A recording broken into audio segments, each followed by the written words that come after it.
ডাল তো আপনারা অনেকে অনেকভাবে তৈরি করে খেয়েছেন, একবার এইভাবে তৈরি করে দেখুন।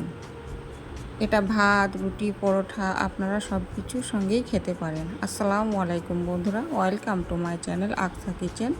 এখানে আমি ছোলার ডাল একটা কুকারের মধ্যে দিয়ে দিলাম। এটা আমি আগে থেকে ভিজিয়ে রেখেছিলাম। এখানে দিয়ে দেবো সামান্য লবণ আর হলুদ আর একটা তেজপাতা। এবারে কুকারের ঢাকনাটা বন্ধ করে আমি দুটো সিটি দিয়ে নেব। এখানে আমি দুটো সিটি দিয়ে নিয়েছি। ডালটা খুব ভালো করে সেদ্ধ করে নিয়েছি। এটাকে একটা সাইডে রেখে দেব। এখানে একটা কড়াইয়ের মধ্যে ছোট ছোট করে কেটে রাখা আলু দিয়ে দিচ্ছি। দিয়ে দেবো তেল। এবারে আলুগুলোকে আমি লাল লাল করে ভেজে নেব। আলুগুলোকে একদম লো ফ্লেমে ফ্রাই করে নেব, যাতে করে ভাজার সঙ্গে সঙ্গে এটা সেদ্ধ হয়ে যায়। আলুগুলো আমার ফ্রাই হয়ে গেছে। এবারে একটা পাত্রে তুলে নিলাম। এখানে আমি কিছু নারকেল কুচি নিয়েছি। নারকেল কুচিগুলো হালকা ফ্রাই করে নেব। ফ্রাই হয়ে গেছে।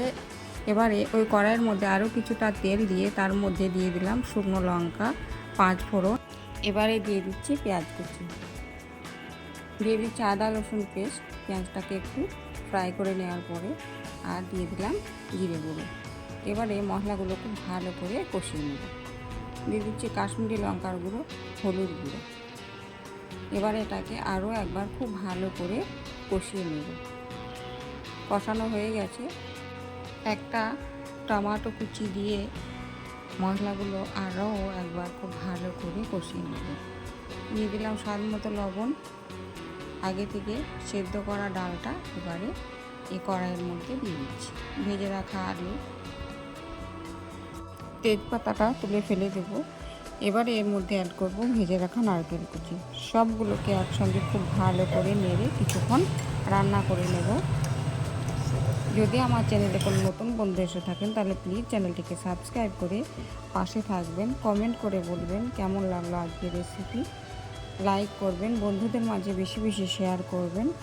চলে আসবো আবারও কোনো নতুন রেসিপি নিয়ে। ভালো থাকবেন, সুস্থ থাকবেন। আল্লাহ হাফেজ।